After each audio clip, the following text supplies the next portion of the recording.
passenger 70. Really? Passenger too? 47, yeah. Oh, Each. yes. Oh.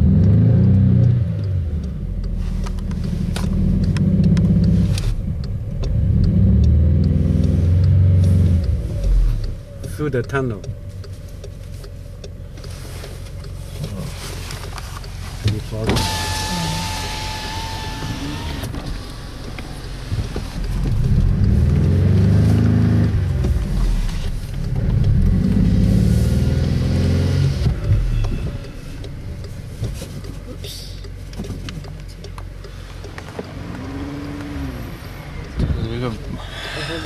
California. They're going backwards. Burning the car, dude. He's going backwards. Why is he going Why? backwards? He's turning around maybe. Hold on, Turning hold on. around? No. That's right on. Why would you do that? You could burn the engine.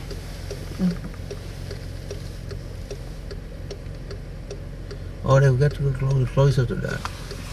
Close to the... Look out.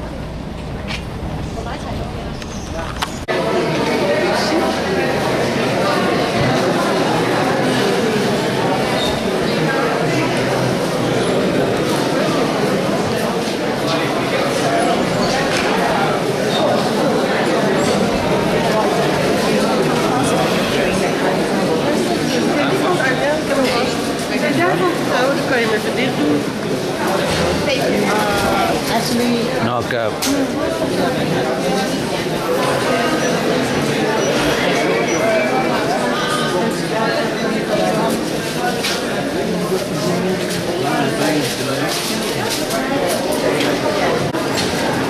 Heb je daar vroeger wel bij?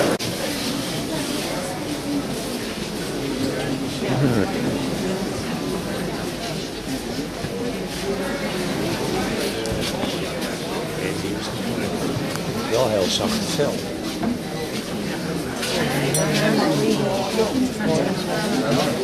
Okay. It's a medium keep going material.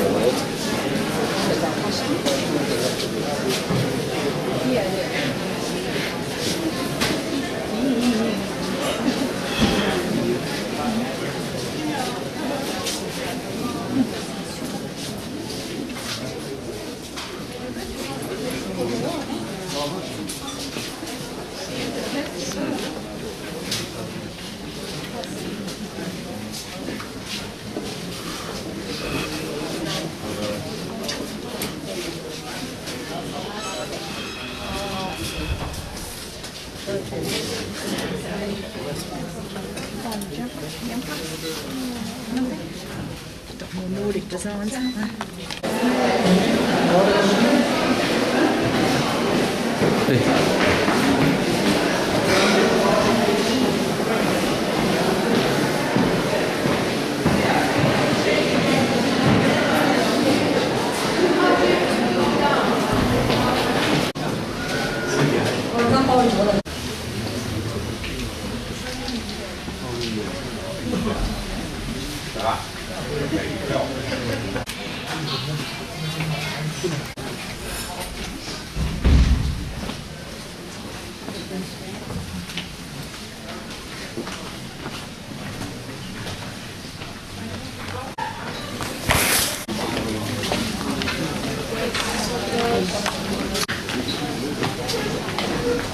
Oh, nee, klaar niet.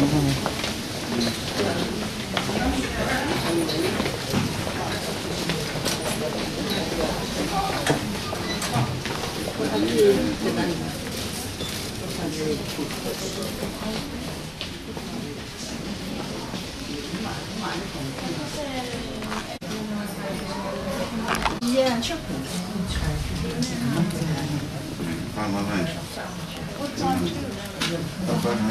Like one of each? How many? 6. So 1,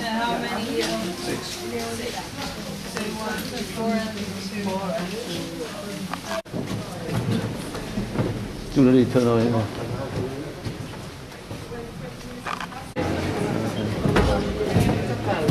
Je moet in de hand 4 minuten.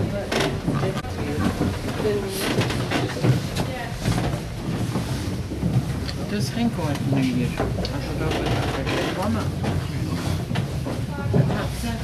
Maar is dat nu geen proef meer? Hier een foto van hier?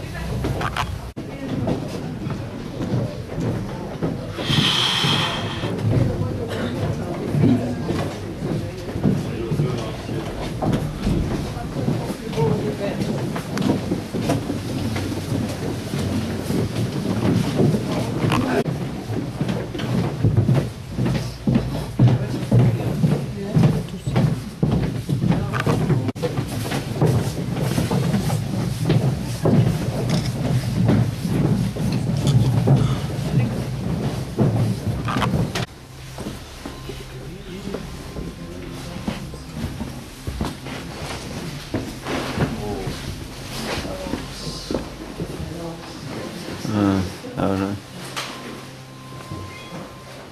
Vô chụp với ra, vô chụp đi. Đừng đi ngang, đừng thấy gì rồi, ngang thôi.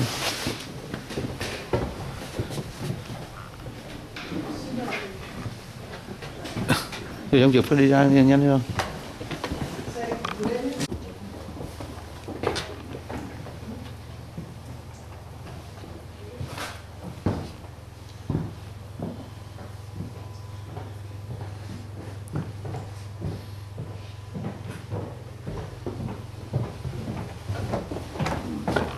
Chụp này ngoài nha. Oh, the Thai Museum. I don't know. Thai Museum.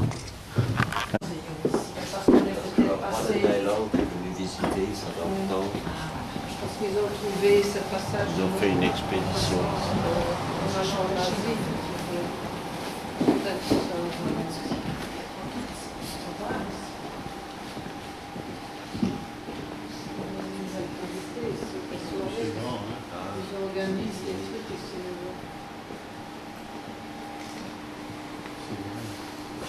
Thôi, thế nào con?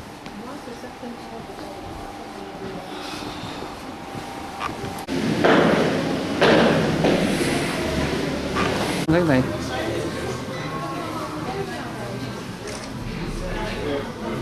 Can you see it?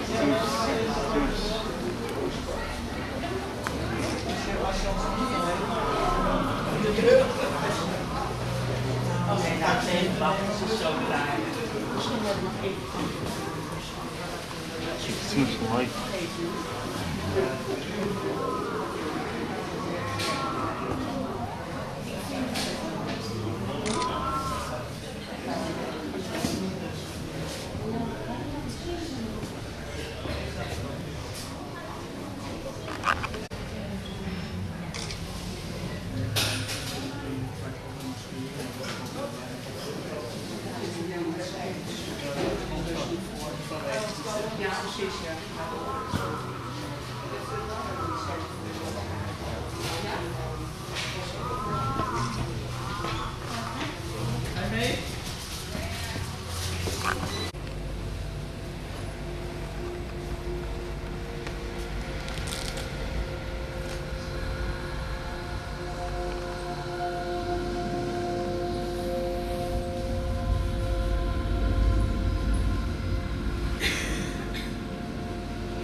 That's the one.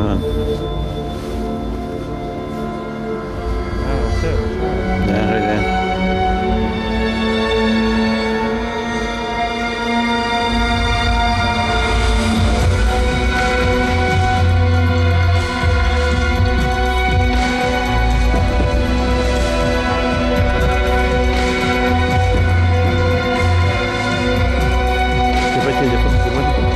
Chụp đi, đừng thấp quá, chụp đi.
Om omdraaien. Ja, dit is nog maar de wegwezen. Dan gaan we nou naartoe.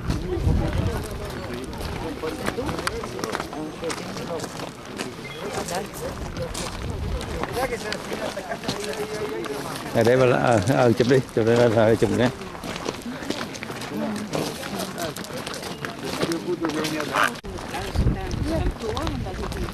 Okay. Okay.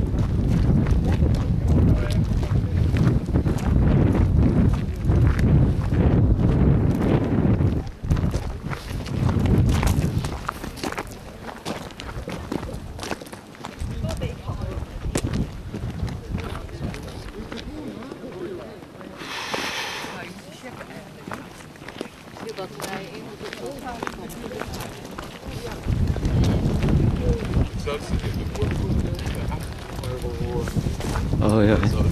Lên rồi. Chụp với con. You have the camera. Thì cái đó.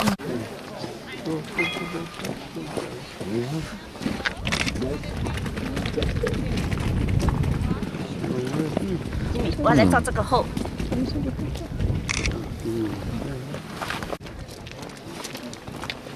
The top of the world nè, ta đứng này top of the world đó. Top. Top of Europe.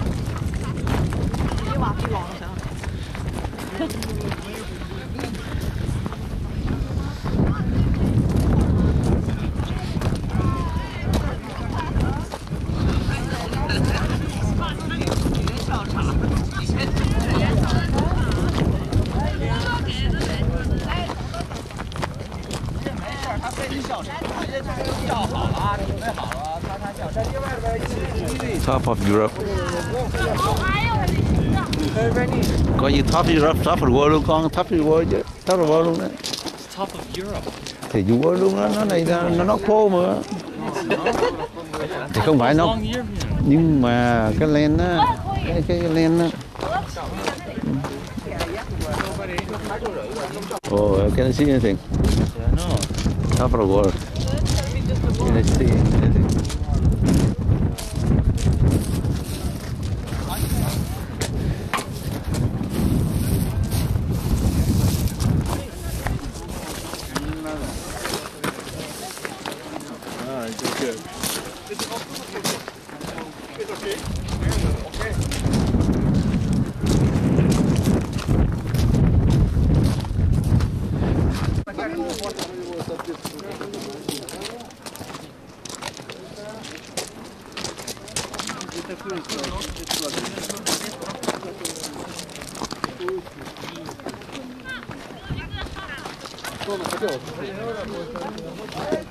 Top of the world. Yeah, the top of the world.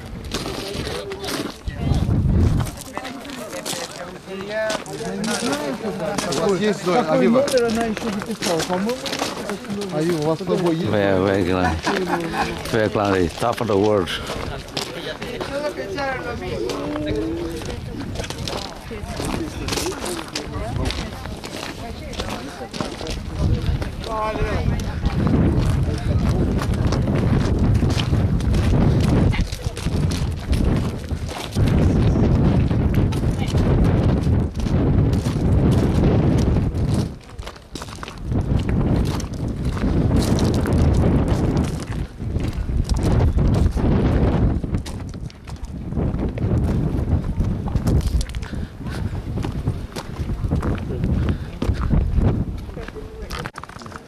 The cliff, very deep, deep cliff. All the way water down here.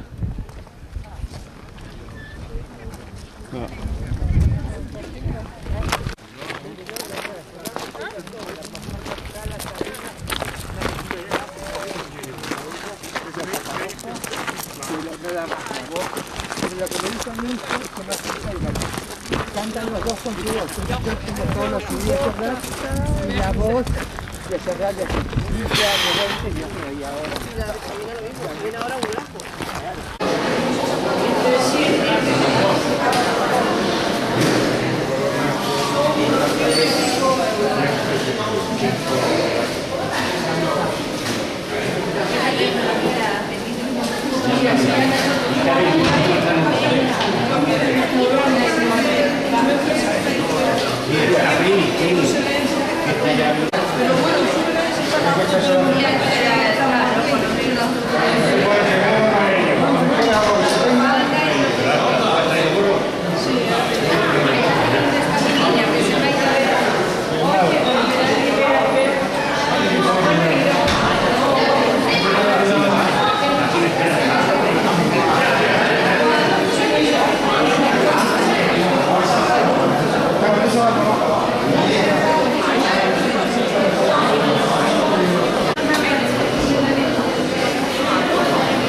backpacker lang này.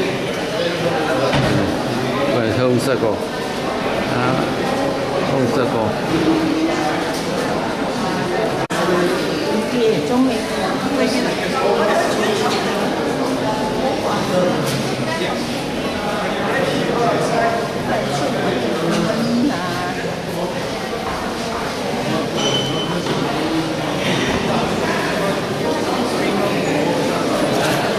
chưa?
don't know what the air transect belong to what country? I don't know. Maybe those are charter flight. Charter. Charter. Direct to Amsterdam. All right. But my air car, I have to buy expensive. Because I buy late, so expensive. Oh, you book your air ticket late? Yeah, couple days before I go. Oh, before? Yeah. Wow. So how much you pay? About $3,000? No. Less than 1,580 per person. Wow. Yeah. Well, 1,000 air flight. That's not bad. 1,300. Not bad. No, Yeah. 1,300. Yeah. Oh, you 1,200? No, yours is 1,000. 1,580 That's not too bad. per person. No, it wasn't too bad. How about because you? We pay 1,300 Oh, for charter flight, but we have, and then they provide one day stay in a hotel. oh, okay. No, I And before and after one hotel. Oh, okay. 1 day hotel. Oh. So But- 1,300. last month I went to Barcelona. You know Barcelona? Yes. I bought jet. I and my wife just bought jet. Oh, all these people. It's a big deal. This thing is cheap.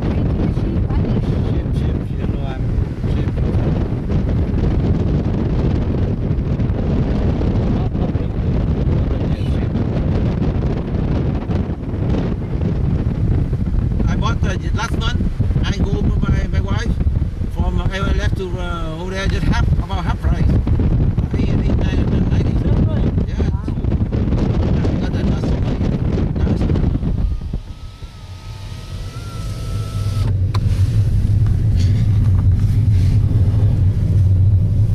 Wow, lots of.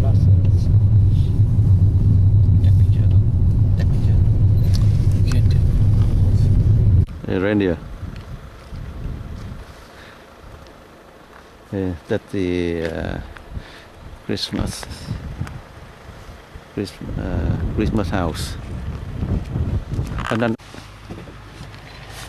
Oh, that's a full sea bird safari. yeah, the tour.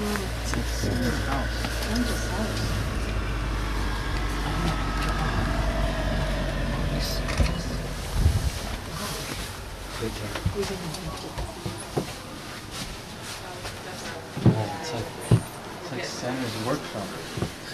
Huh? That's Santa's workshop.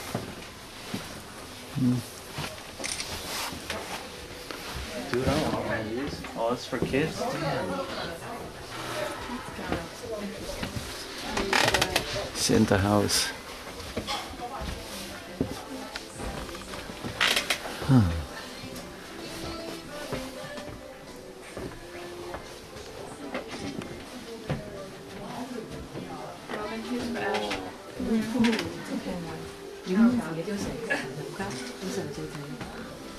Then check the daddy con. Yeah, it's like... Huh?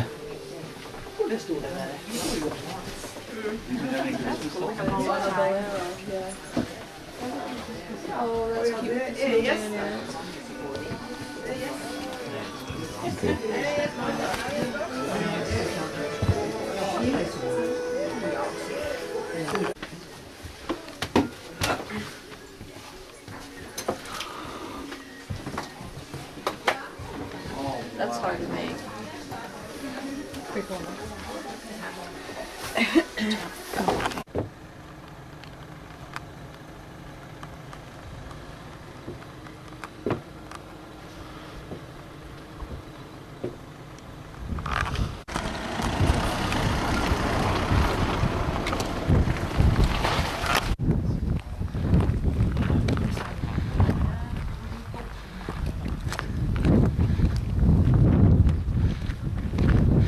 Oh, he ran away.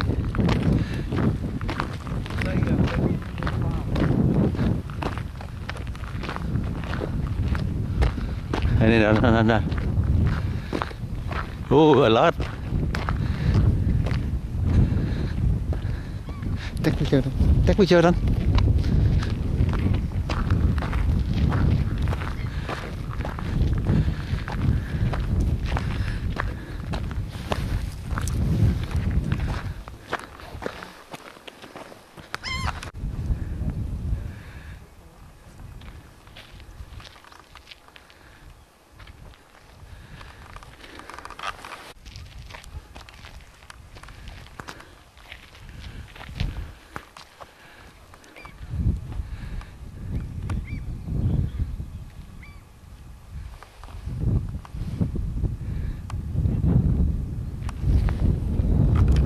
I think that's a wild reindeer, not raised anything.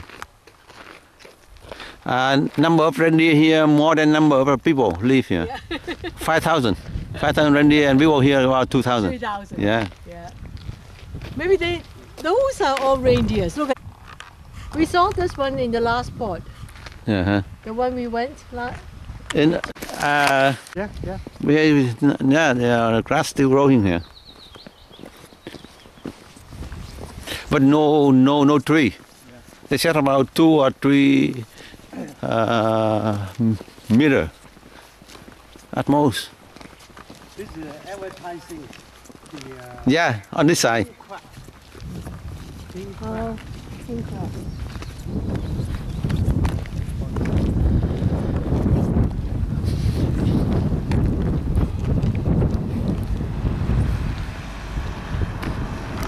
The rest are being grabbed. Mày đi mày quay kẹo rồi đó. Đi take quay kẹo.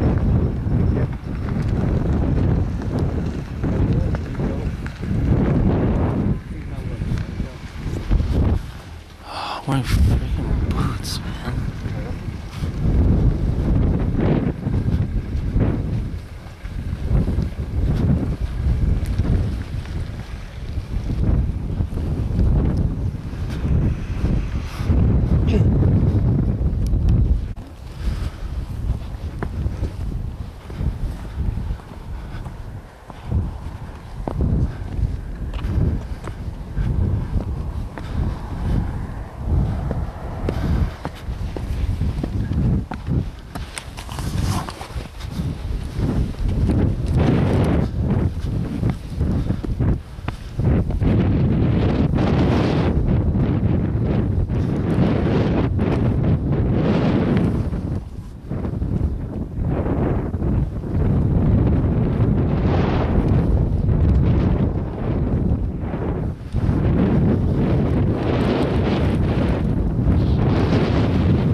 That's it.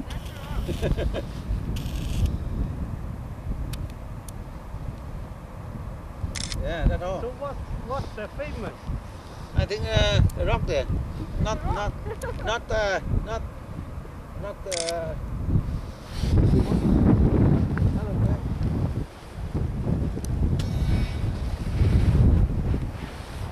Okay. There's another rock over there, jutting out. Yeah, the rock there. There's another rock. Take Yeah.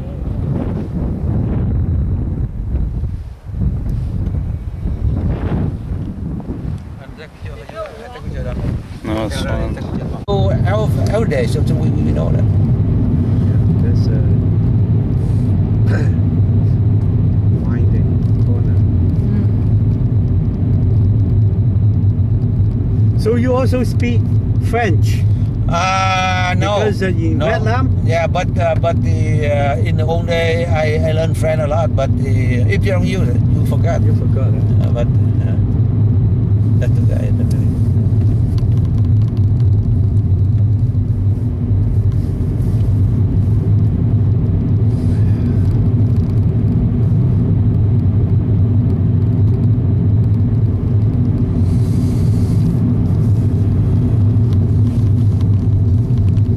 So two of you retired already, huh? Oh yeah. Yeah. Maybe a long time ago or No, recently? 7 years. 7 years, huh? Retired. I want to retire to, but I didn't work for, I mean, since about 20 years something, 25 years ago. Yeah. But I work for myself since 25 years ago. But still busy. But you know, my time is flexible. No, if I don't want to care, you know, I let somebody do it. Yeah, mine because that's easy. You're your own boss. Yeah, my own boss. So, yeah. so that's why I can go every month, but it had to be in the middle of the month. The first half of the month I had to collect rent, something like that. Yeah. So I had to go. And you go. So I had to go from the 10th and until the end of the month. I trained him to do that, but he born here, so he not.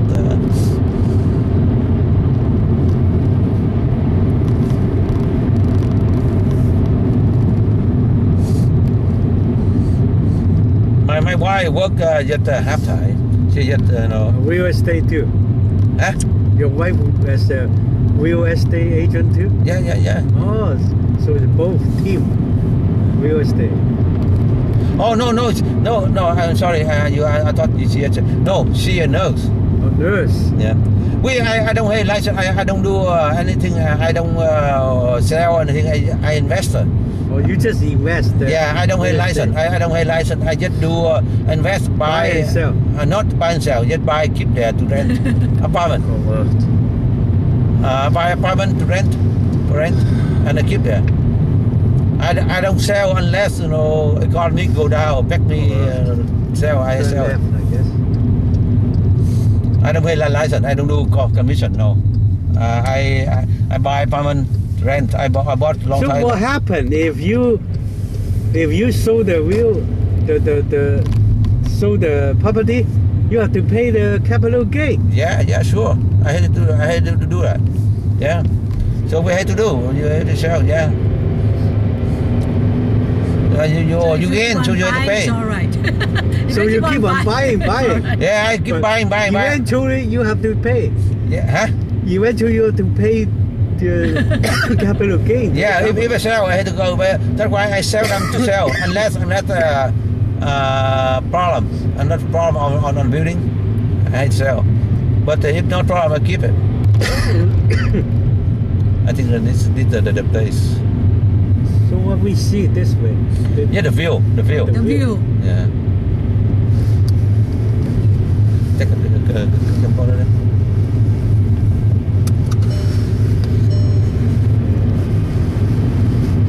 Yeah, the view.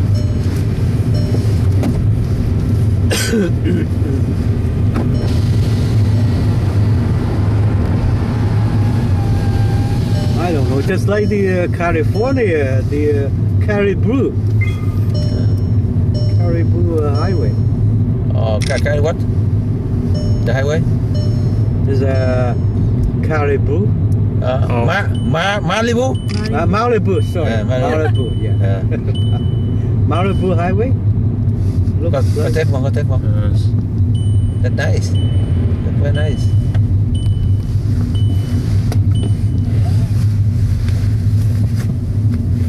Is it called?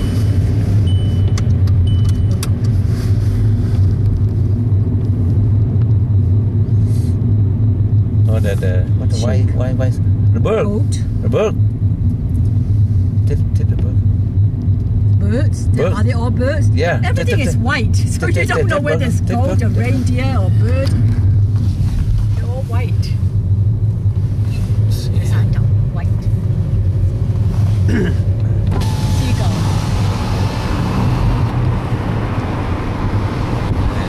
Ooh. Want to take a picture? No. It's just seagulls. Seagulls. Seagulls. They're all seagulls.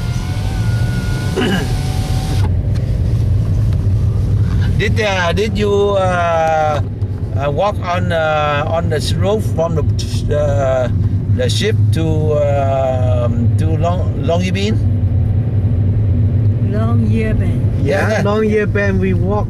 Well, did you see the bird? What bird? Bird on left hand side. No. No.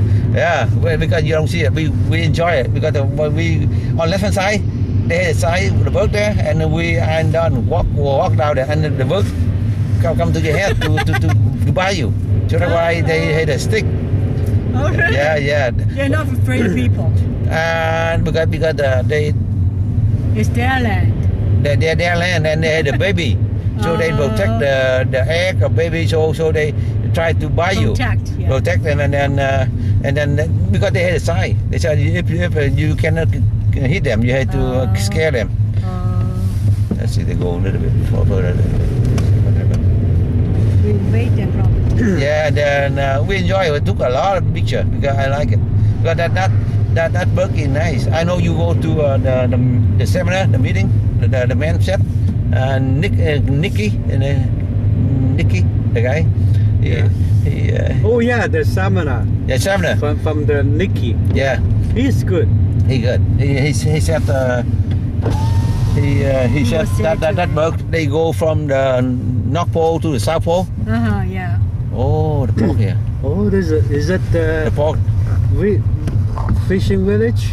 Yeah, maybe fishing village. Yeah, fishing village. Village. So, yeah. We come to another. They take one trip go here.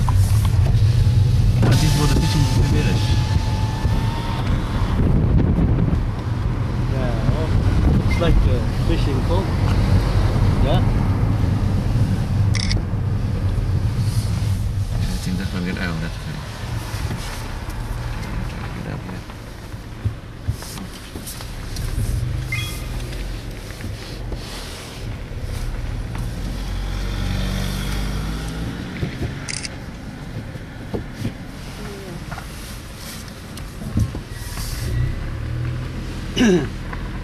Because that bird is very nice. That's fine. Okay. That bird is, if you know that, you Go will forward go forward and turn out again. Huh? Go. You don't have any more room. I don't think we have enough. Or go forward. Because that's a real narrow one.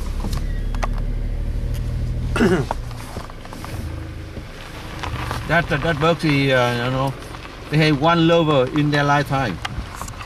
They, That's the northern sound. Whatever.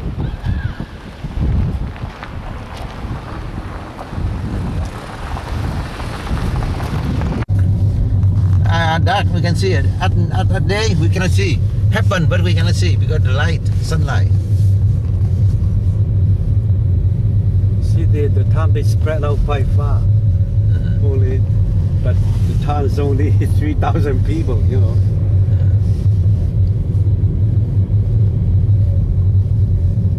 I think that all. I think Right that's here. all, yeah. No more because over there. They turn around.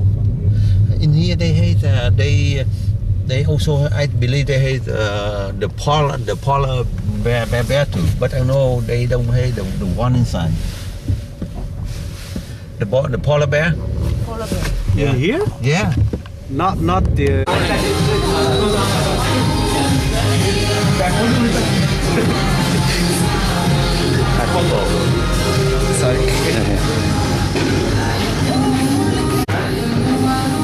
Done.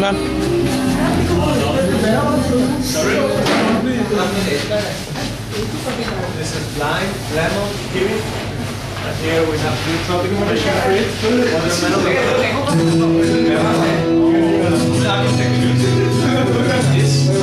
Hey, please, sorry, can you close the door? The door. Đây. Vô ngồi ba hiện ra.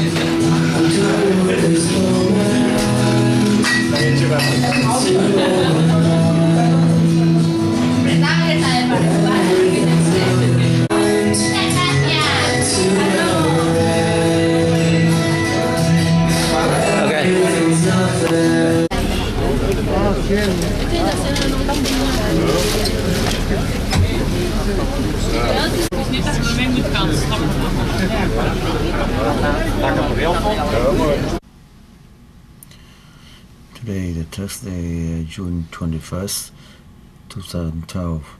So we at sea.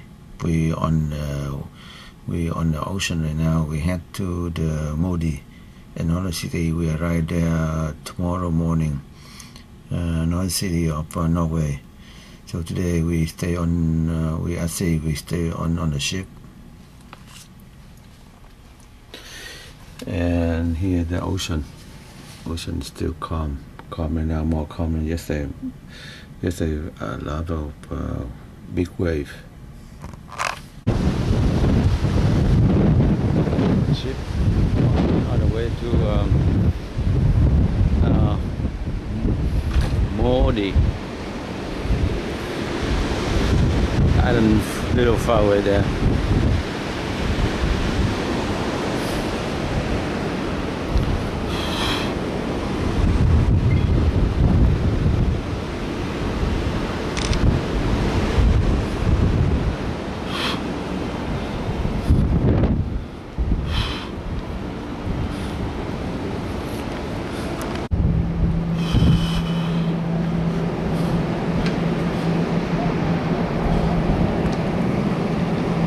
Steve mentioned we're heading south now. We will start to see more of these offshore platforms as we make our way further down. For me, when you're 25 years old and you're bulletproof, you're climbing up and down these oil derricks.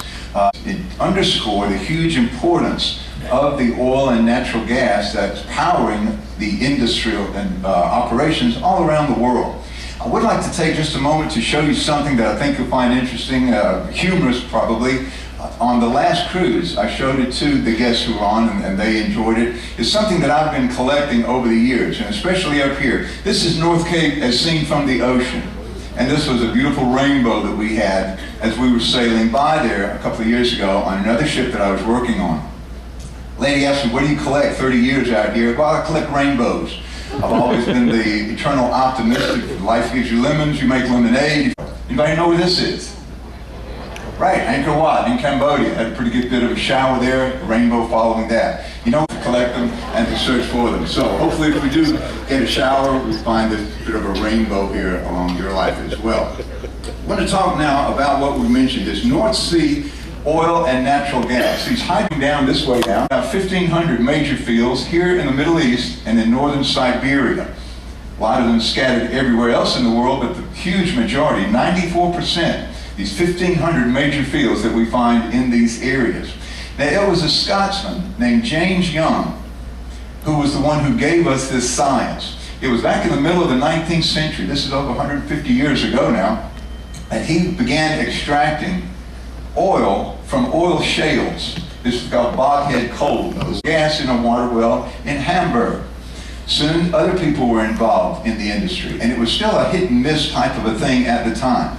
In the UK, the East Midlands in Nottinghamshire, they found some pretty positive production fields of oil and natural gas, again, on land. The Netherlands got into the program as well. Matter of fact, Denmark and Germany now are players as well. Norway and Scotland and England are probably the major players in. And as expensive as it is on land to sink these drill holes, where do you go out in the ocean? How do you find the sites? It's so very expensive to operate an offshore rig. Huge ocean here, even in the north in the Norwegian seas. Where do you start sinking? How come we don't see them up here as opposed to down in this area? Where could they be located? To answer that question, we need to know a little bit about how this petroleum and natural gas is formed. Well, it's about 300 to 400 million years ago. The exoskeletons of tiny little sea creatures, plants, and animals, as they died, would settle on the ocean floor. And as eons would pass, they'd be buried under silt, sand, and soil that compact them, compress them. So what the oil and natural gas really is these exoskeletons, the remains of these tiny little sea creatures that have been pressed into oil and natural gas underneath a layer of overburden, which may be very, very hard rock, it may be shale, sandstone, soft rocks.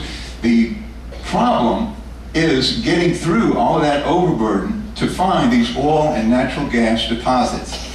And locating these finds would be the basis for the scientific part of the offshore exploration industry. Whereas they began exploring on land in the middle of the 19th century, it would be the middle of the 20th century here, the 1960s, when these offshore seismic survey vessels were able to map the ocean floor. And what do? They had these sonic guns shooting down these sound waves, bouncing back to sensitive monitoring equipment that were able to get an idea of what type of sediment, what type of rock strata they were looking at. Geologists know that the most promising areas for finding these hydrocarbons are in shale and in sandstones. So if you've got an area out here, you're getting this very hard igneous rock, they call it, rock born of fire, volcanic rock. You're not going to find anything in there. You're just going to wear out a drill bit. You don't want to drill there. You want to drill in promising areas where they found these strata of shales and sandstones. So these men were then able to map the ocean floor and see what types of rock they would be drilling through in sediment to get to what they hoped would be promising deposits of oil and natural gas. Still no guarantee. And they would get an idea of whether or not it would be economically feasible to go after this particular area. Is it too small? Is it large enough to make it a paid area? Well, this map would give them their starting point for exploring. If you've been to the Grand Canyon or some of the southwestern states, New Mexico and Arizona in the United States, you've seen rock strata. And this is essentially what these people were looking at underwater. This is we're looking at part of the Grand Canyon here, and you see the different layers of rock, strata of rock. You're going to drill through all of this to get at what you hope are promising pay areas of oil and natural gas. So to extract it, you've got to get down inside of it. And they would be sinking these shafts all through different types of rock into the area in which the geologist on board the seismic survey vessel thinks you're going to have the best chance of hitting pay dirt. Again, no guarantee.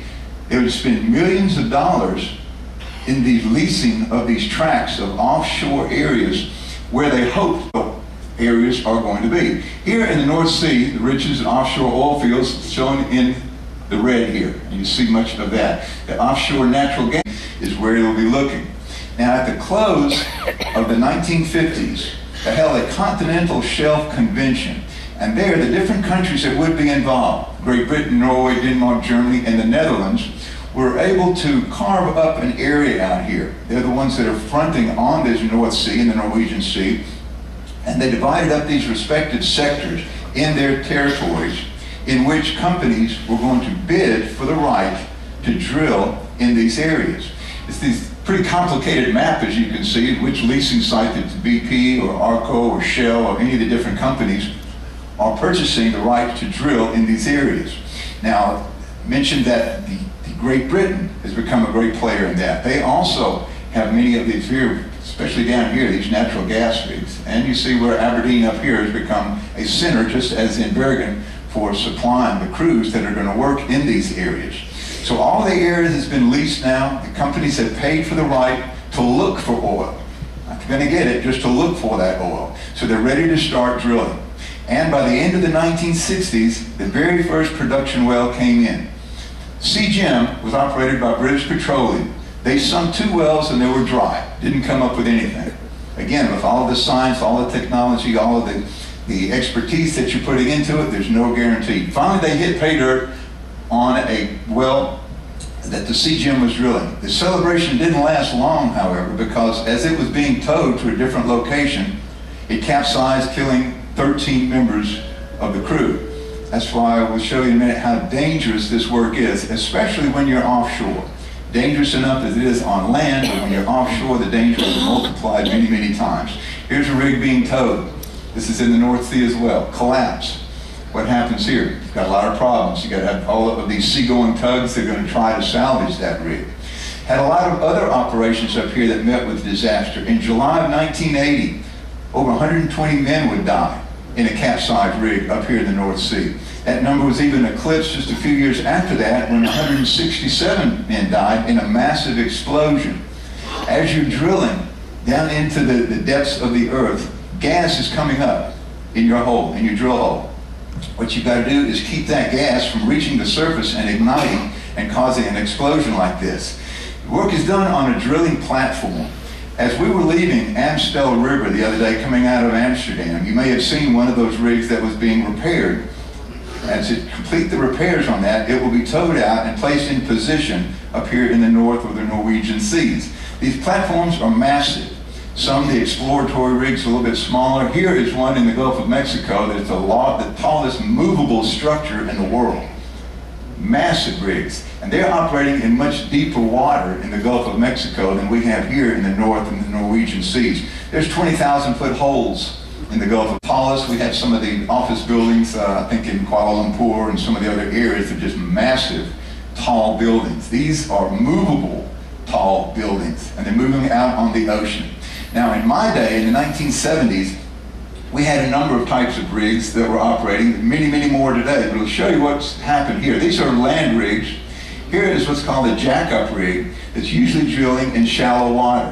What they do is just jack up the surface, the platform of that rig when you get it in 300-400 feet of water. These are semi-submersible platforms that are operating in much deeper areas.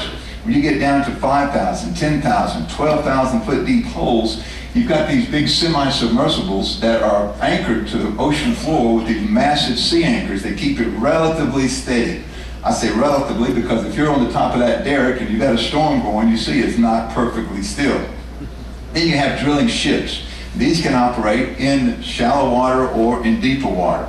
Now today, again, this is 40 years after I was in it, they have many, many more types of rigs that are operating in this new millennium. The shallow water rigs, up to about 400 feet deep, are these jack-up type rigs. They operate very well in that. You get a little bit deeper, get to 1,700 feet, you've got fixed platforms that'll operate. Then as you're going down into some real deep water, 2 miles down, semi-submersibles, like